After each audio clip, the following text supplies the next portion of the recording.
एक बहन का ईमान अफरोज मुशाहिदा। एक बहन बताती हैं, मैं आपको अपना एक मुशाहिदा बताना चाहती हूँ। मैंने यूट्यूब पर एक वीडियो देखी जो मेरे दिल पर गहरा असर छोड़ गई। इसी लम्हे से मैंने उठते बैठते कसरत से दुरूद पाक पढ़ना शुरू कर दिया। वैसे भी मैं पहले से मुख्तलिफ वज़ाइफ किया करती थी, जैसे आयत करीमा, आयतुल कुर्सी और सूरतुल इखलास। शादी से पहले तहज्जुद का खास एहतमाम था।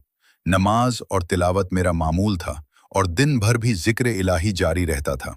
शादी के बाद भी कभी कोई वजीफा करती रहती थी। फिर जब मैंने वो वीडियो देखी, उसने मेरे दिल को छू लिया। इसके बाद दुरूद पाक मेरी जिंदगी का हिस्सा बन गया। खास तौर पर उस वक्त जब घर के हालात खराब हो गए, मैंने मुकम्मल यकीन के साथ दुरूद पाक पढ़ना शुरू किया। मैंने अपने शौहर से 1 महीने का चैलेंज किया कि हमारी जिंदगी बेहतर हो जाएगी। लेकिन अल्लाह का करम देखें कि वो 1 महीना नहीं, बल्कि तकरीबन 11 दिन में ही हमारी जिंदगी बदल गई। इसके बाद मैं दुरूद इब्राहिमी कसरत से पढ़ने लगी, यहाँ तक कि रोजाना 500 मरतबा पढ़ने लगी। मैंने अपनी भाभी और उनके बच्चों पर भी दम किया। फिर मेरी जिंदगी में एक सख्त आजमाइश आई। मैंने ख्वाब में देखा कि कुछ चीजें मेरे घर में दाखिल हुईं और मुझ पर हमला किया। मैंने उनकी शक्ल और सूरत सब कुछ वाज़ेह देखा। इसके बाद बीमारी, कमजोरी और मुख्तलिफ मसाइल ने मुझे घेर लिया। मुसलसल 3 माह तक मैं शदीद तकलीफ में रही। मेरी हालत यहाँ तक हो गई कि मैंने उम्मीद छोड़ दी थी। इसी दौरान मैंने दुरूद पाक पढ़ना भी छोड़ दिया, जिसके बाद मेरी हालत मजीद खराब हो गई। मेरी रंगत बदल गई, लोग मुझे पहचान नहीं पाते थे और मुख्तलिफ बातें करने लगे।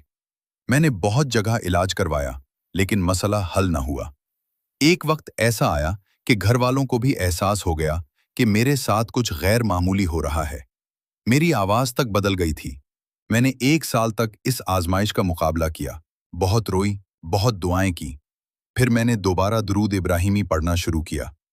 एक रात मैं तहज्जुद के वक्त उठी, अल्लाह के हुजूर अपना मसला रखा और बीबी जान सैयदा फातिमातुज़ ज़हरा के वसीले से दुआ की। मैंने मन्नत मानी कि 11 दिन तक रोजाना 200 मरतबा दुरूद इब्राहिमी और कसरत से इस्तिग़फ़ार पढ़ूंगी। मैंने पूरी लगन, यकीन और आजिज़ी के साथ ये अमल जारी रखा। रातों को जागकर वजीफा किया, रोती रही और अल्लाह से मदद मांगती रही। और फिर अल्लाह का करम हुआ। अगले ही दिन जब मैं उठी तो मैं बिल्कुल ठीक थी। और इसके बाद जो सबसे बड़ी बात हुई वो ये कि जब मेरा मसला बीबी जान सैयदा फातिमातुज़ ज़हरा के वसीले से हल हुआ, तो फिर वो जिन्नात दोबारा कभी मेरे करीब नहीं आए।